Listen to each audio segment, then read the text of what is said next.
Oke guys, welcome back to Daily Charting with Toshi, di mana kita akan daily chart your favorite cryptocurrencies. Dan sekarang kita masuk ke DCWT sesi pertama. Dan seperti yang kita bisa lihat di sini, dalam 24 jam terakhir market rally tipis sebesar 0,21%. Total market cap di angka 3,3 triliun US dollars. Nah, sebelum kita lanjut seperti biasa ada pesan dari Sato, cara termudah untuk mendukung TCI adalah dengan like our video. Jadi bagi lo yang merasa terbantu dengan konten TCI, silahkan boleh pertimbangkan untuk like our video ya. Oke, langsung aja kita lihat kondisi BTC. Untuk BTC, sayangnya masih di reject oleh struktur resisten di 106.238. Dan kita bisa lihat di sini sudah 3 kali ya dia di reject oleh struktur ini yang berkolaborasi dengan EMA20 ya. Dan yang mungkin bikin sedikit deg-degannya adalah apa? 2 kali sebelumnya ya, kita bisa lihat di sini di tanggal 30 Mei dan di tanggal 3 Juni ini berujung ke corrective movement yang lumayan begitu. Dan di 3 Juni ini adalah awal dari lower high. Nah, apakah kali ini akan terbentuk lagi lower high? Karena ya kemarin kan kita ada harapan nih. Ada harapan Bitcoin bisa daily close di atas dari 105.800-an. Nah, kalau di atas dari situ artinya mulai pecah struktur kan. Nah, tapi ternyata enggak nih, belum berhasil. Malah ke reject. Nah, apakah rejection ini akan bisa mengundang lower high lagi? Ya, karena sebelumnya terjadi seperti itu. We'll see. Ya, jangan kita tebak-tebakan. Kita tunggu saja nanti faktanya seperti apa. Sekali lagi tugas kita itu bereaksi terhadap market ya. Nah, di waktu bersamaan kita bisa juga di sini ya, kemarin itu terjadi retest di resisten dan di support. Jadi ya ini juga bisa dibilang seperti ini ya, bullish spinning top ya. Ya, bullish spinning top ini sebenarnya kalau di bawah bagus ya. Tapi kalau di atas sama-sama menunjukkan kebingungan begitu. Ya, paling jelek kan sebenarnya ini. Ini paling bearish nih ya. Bearish spinning top dan dia posisinya di atas. Itu bisa potensi membuat lower high. Nah, kalau spinning top yang bagus itu di bawah ya, contoh spinning top. Nah, ini sebenarnya spinning top cuman jujurnya wicknya kurang bagus deh. Coba kita cari contoh yang lebih bagus ya, spinning top yang bullish. Nah, ini nih. Nah, ini contoh nih. Ya, dia membentuk spinning top ya, tapi bullish spinning top. Ini menunjukkan bahwa ada kebingungan di market yang tapi cenderung lebih bullish dan biasanya posisinya di bawah saat terjadi corrective movement ya. Nah, itu naik. Nah, yang di tengah-tengah ya, ini bullish spinning top tetapi saat dia rally. Nah, itu menunjukkan kebingungan tapi nggak terlalu bearish begitu. Jadi posisinya nggak separah seperti di sini ya, di mana dia bentuknya bearish spinning top. Di sini masih bullish spinning top. Tetapi spinning top ini tetap masih menunjukkan kebingungan di market begitu. So, we'll see apakah BTC bisa ya, apakah BTC bisa membuat higher high atau tidak begitu ya, karena kalau dia mulai membuat higher high sekali lagi seperti yang kita sudah bahas kemarin ya berarti pecah struktur gitu ya. Oke, itu kurang lebih ya untuk di dailynya. Untuk di weekly coba kita bahas tipis-tipis, udah lumayan lama juga kita nggak bahas ya. Sebentar, price colornya kita taruh dulu di bawah. Oke, untuk di weekly-nya kita bisa lihat kondisi BTC itu ya kemarin itu weekly close-nya benar-benar ngedoji ya. Ya ada sih bodinya tipis banget ya, tapi kalau dilihat sekilas kayak doji begitu. Apakah cukup atau enggak, lagi-lagi kita nggak pernah bisa tahu saat terjadi bearish engulfing seperti ini, apakah koreksi segini cukup atau enggak, karena lagi-lagi ya macam-macam. Kayak contoh di sini bisa dalam nih, wah nggak kira-kira ya. Tapi di waktu bersamaan bisa juga kayak contoh yang cukup cepat tuh di sini nih. Ya ini engulfing tapi nggak jadi turun karena ada EMA20. So ya sudah sih, kita tinggal tunggu saja faktanya nanti apakah dia akan bisa nggak dia sideways aja, karena kalau mau ngomong sideways juga dulu pernah ada di sini ya. Nah, di sini sideways. Ini engulfing tapi tetap sideways gitu. Ya jadi we'll see ya. Dan PR besar dari Bitcoin masih sama kok. Udah berapa minggu masih sama terus, yaitu bertahan di atas dari 100.000. Nah, kalau BTC bisa bertahan di atas dari 100.000, daily close dan weekly close-nya in theory oke. Ya karena 2 kali sebelumnya di sini dan di sini ya, Desember dan di Januari saat dia kehilangan 100.000 drop begitu. Ya sekali lagi itu adalah ya ini ya psikologisnya begitu ya. Lo kebayang nggak misalkan orang yang nggak terlalu ngerti Bitcoin gitu, dia punya cuman belinya ya udah asal aja gitu ya. Oh BTC di 100.000, di otak dia 100.000 kan ya, 100 begitu.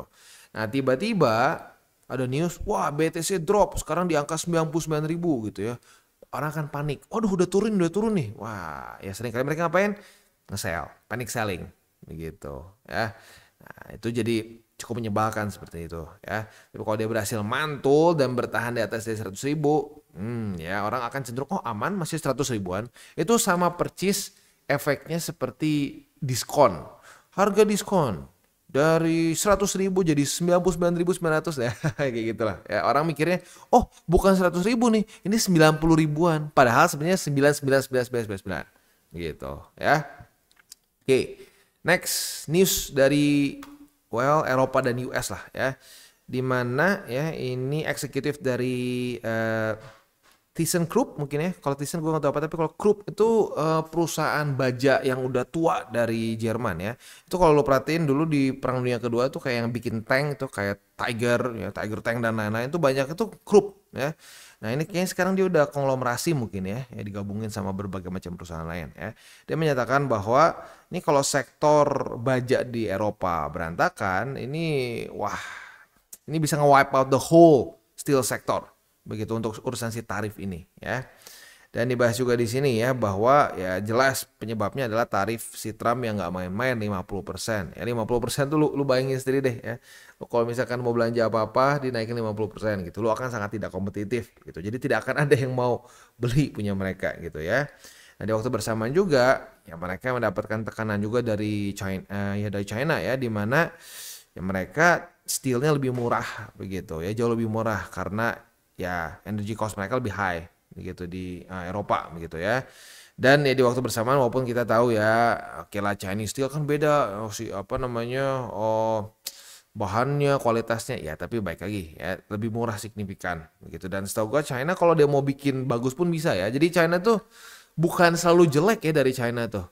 China tuh benar-benar bisa gini, lu mau kayak gimana? Kualitas paling bagus atau kualitas paling sampah pun kita bisa buat begitu ya. Nah, ini tentunya bisa merusak industri ya baja di Eropa begitu ya. Nah, lagi-lagi ini collateral damage-nya bisa besar, dan bahkan di sini dinyatakan bukan cuma steel industry ya, tapi kedepannya bisa ke berbagai macam industri lain juga tuh ya. It also puts all other steps in the industry and value chain in danger begitu. Ya, Eropa intinya bisa jadi berantakan ya.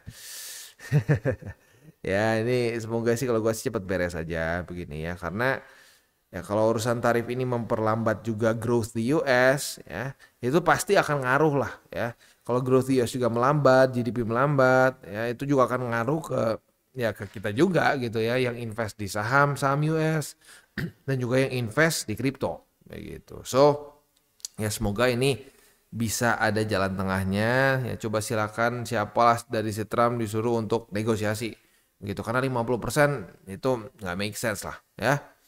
Oke, Academic Calendar hari ini sesuai dengan pembahasan kemarin ya. Hari ini nggak ada apa-apa, atau lebih tepatnya nggak ada bintang 3 lah ya dari US. Jadi hari ini bisa lebih fokus ke TA gitu ya. Next kita lihat dulu di XY. Di XY kondisinya itu mulai melemah lagi ya. Dia mulai melemah lagi. Makanya sebenarnya kalau di XY melemahnya bukan gara-gara tarif atau apa gitu ya. Ya biasanya Bitcoin juga cenderung akan ada penguatan gitu ya. Normalnya seperti itu. Nah, jadi in general kita pengen dia drop terus ya. Tapi dengan catatan bukan gara-gara tarif begitu. Karena kalau gara-gara tarif US dollarnya drop ya. Lalu juga kripto juga drop gitu. Next, BTCD. Untuk BTCD kita bisa lihat di sini dia sebenarnya di-reclose sedikit di bawah dari 64,58. Kita lihat apakah ini adalah pelemahan ya, atau jangan-jangan hanya fake out sedikit dan bisa lanjut lagi ke atas. Ya, at least for now datanya ya, balance sheet-nya menunjukkan bahwa ya ini lebih cenderung akan menguat lagi BTCD seperti sebelum-sebelumnya ya. Lu perhatiin deh ya. Ini indeks dolar, BTCD itu bisa koreksi dengan cukup dalam saat apa? Saat balance sheet mulai naik atau mulai keluar desas-desus bahwa the Fed akan yang membuat balance sheet-nya lebih minimal netral begitu ya. Tapi waktu desas-desusnya tidak terbukti, lihat di sini turun nih, turun lagi. Apa yang terjadi? BTCD menguat lagi. Jadi korelasinya sebenarnya sangat kuat ya. Dan kalau mau zoom out sebenarnya lebih gampang lagi terlihat. Ini drop, ini naik, udah gitu ya. Walaupun ada beberapa kali fake out. Nah, yang serem fake out ini sering kali dijadikan suatu bahan jualan gitu loh. Bahan jualan oleh para dukun yang tidak bertanggung jawab gitu. Wah, tuh kan gue udah bilang altcoin season nih. Kan gue udah bilang kemarin di Discord atau gue udah kemarin ngomong nih di grup ya. Udah nggak kejadian, di gaslight. Lu yang bego, gue sih pegangnya BTC. Aduh, ya udah banyak yang curhat gitu ke gue soalnya ya. Nah, ya kita nggak bisa apa-apain ya. Kita nggak bisa apa-apain karena ya mau gimana sih? Ya jujurnya gitu ya. Mau diproses apa? Mau diproses hukum? Yakin mau diproses hukum di sini? Ya lama sekali dan tidak ada efeknya menurut gua. Ya jadi ya cara terbaik untuk biar kita nggak kena begituan ya kita harus isi otak kita dengan fakta data statistik. Dengan lu isi dengan fakta data statistik ya jualan dukun tuh kan terlihat konyol kan. Hah, gila lu. Altcoin season, mana balance sheet masih terus begini? Nah, kan jadi nggak kena kan? Ya, jadi gitu. At the end of the day, gue udah pernah bilang berapa kali sebelumnya, zaman sekarang informasi tuh udah kayak nggak ada harganya. Karena informasi terlalu banyak ya.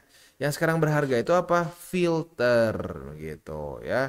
Filter untuk bisa membedakan mana data, ya bukan fakta ya, tapi data yang beneran kita boleh kita pertimbangkan sama yang tidak. Begitu mana data yang sampah, mana data yang bermanfaat.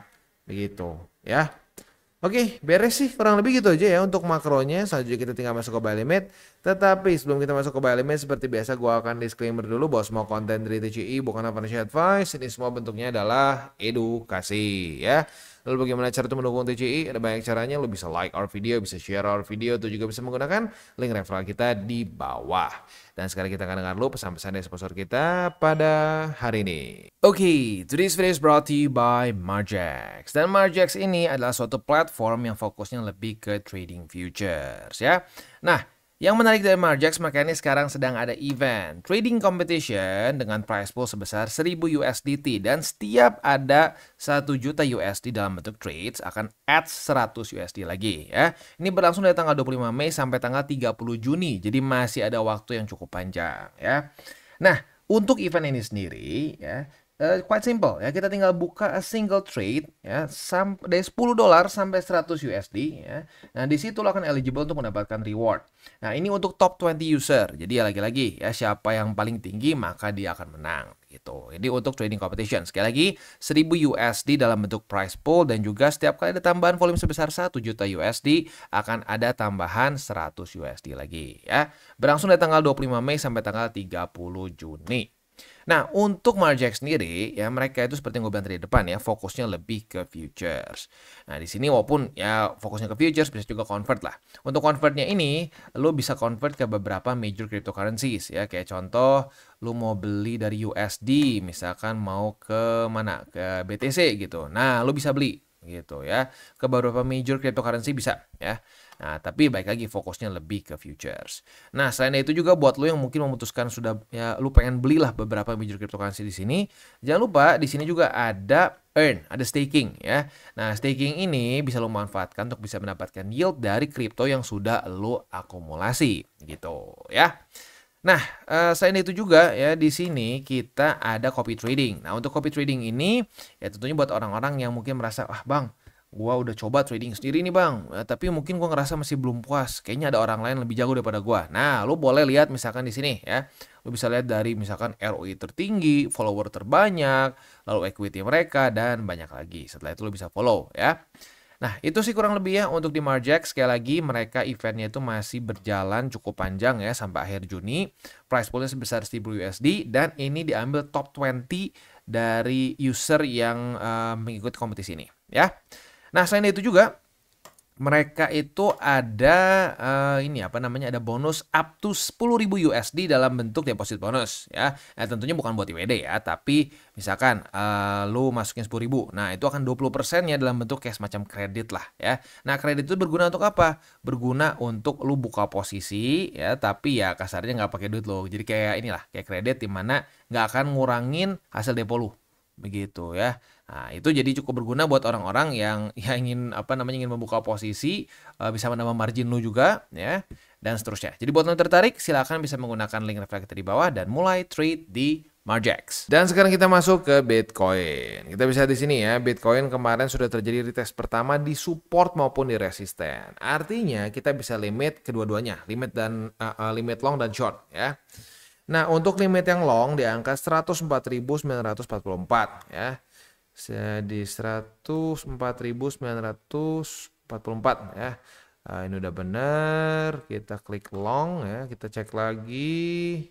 Sip. Tinggal pasang di sini. Nah, di waktu bersamaan karena ya itu ya, karena ada retest kedua juga di sini, ya berarti kita bisa juga pasang limit posisi shortnya di angka 106.238 ya. 138. Sip. Oke, kita bisa limit short, kita cek lagi di angkanya 238 ya. Sip, oke.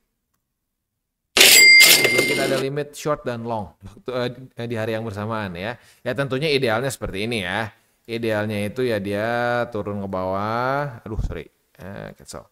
Dia turun ke bawah ya, mantul, retest kedua di sini. Jadi kena atas kena bawah. Tapi ya udah kita lihat aja nanti faktanya seperti apa ya. Oke, next kita akan ini mungkin TP-nya dulu kali ya. Siapa tahu langsung kena ya kan. Kadang-kadang kita sibuk terus lupa update ya. TP-nya untuk posisi apa nih? Ini posisi short ya kayaknya ya. Oke, ini untuk posisi shortnya TP-nya berarti di 100 ya, tinggal dibalik logikanya ya. Berarti kan di sini 944. Kita akan buka posisi long di sini. Nah, berarti ini target TP untuk posisi shortnya begitu. Confirm ya. Dan untuk posisi longnya ya otomatis TP-nya tinggal kita update ke ke tempat kita buka posisi short ya. 106.238 ya. Oke, kita confirm. Beres ya. Itu untuk setup posisi futures di Bitcoin. Untuk posisi spotnya masih sama seperti kemarin ya, di angka 104.944 ya.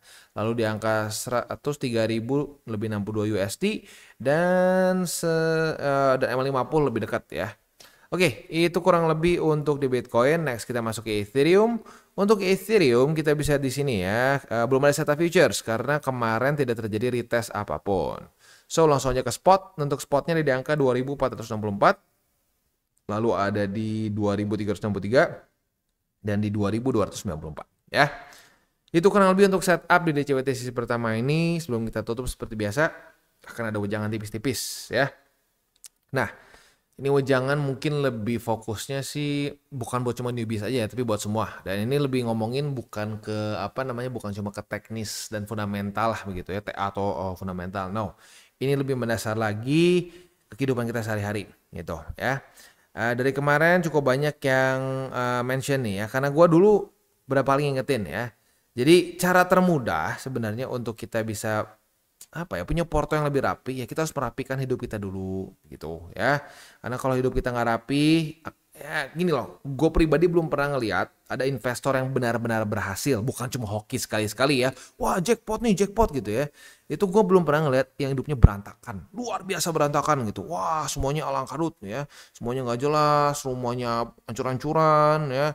Wah kayaknya tuh tidak rapi gitu. Gue belum pernah lihat. Ya, semua investor yang benar-benar berhasil, yang benar-benar sustainable dari hasil investingnya gitu ya, itu semua cenderung punya kemiripan, yaitu mereka dalam kehidupan juga rapi, apa-apanya tuh rapi gitu, rumah rapi, ya, kamar rapi, apa-apanya rapi, gitu. Ya, jadi mungkin ya cukup banyak orang mungkin ngerasa itu nggak ngaruh, tapi serius itu ngaruh, ya, karena itu akan jadi kebiasaan, ya gini. Lu misalkan disiplin gitu, kayak jujur malas gak sih bangun pagi langsung ngeberesin ranjang, malas. Kadang-kadang mikir udahlah sama aja, nanti kita juga tidur lagi di situ kan. Tapi hal-hal kecil seperti itu akan membiasakan otak kita untuk disiplin, dan itu yang membuat gua juga mungkin ya. Jadi ya udah, SOP suruh jual ya jual, SOP suruh beli ya beli gitu. Nah itu membuat kita jadi terbiasa untuk tidak ngeyel begitu, terbiasa untuk konsisten gitu. Jadi ya sebenarnya lu bisa mulai dari hal-hal kecil dulu begitu. Ya buat yang masih baru benar-benar nol nih bang, apa nih bang step pertama? Lu benerin dulu hidup lu deh gitu ya. Lu benerin dulu, lu jangan terlalu aral, jangan semua itu terlalu kotor gitu ya. Karena kalau lu itu terbiasa dengan seperti itu, kebiasaan dengan dengan ketidakaturan ya. Nah, itu jadi ujung-ujungnya akan sama, akan ada juga ketidakaturan di porto lo gitu. Dan akan lu dengan gampang yang ini kasus khusus deh, bolehlah gue misalkan ini sebenarnya setupnya salah sih, cuma nggak apa deh, gue buka dulu deh posisi long. Nah, nggak bisa seperti itu ya. Itu akan seep through, itu akan nular ke porto lo gitu. Jadi ya itulah ya, itu step pertama dulu buat lo yang mungkin masih benar-benar nol, ya masih benar-benar buta, atau mungkin udah sering trading tapi ya masih berantakan gitu. Mungkin lu coba lihat dulu kehidupan lu ya. Kehidupan lu berantakan nggak? Kalau kehidupan lu berantakan, mungkin itu step yang harus lu lakuin. Itu step awal yang lu langkahin lah mungkin gitu ya. Nah, lu coba balik lagi ke situ dan benerin. Menurut gua itu akan efek gitu ya.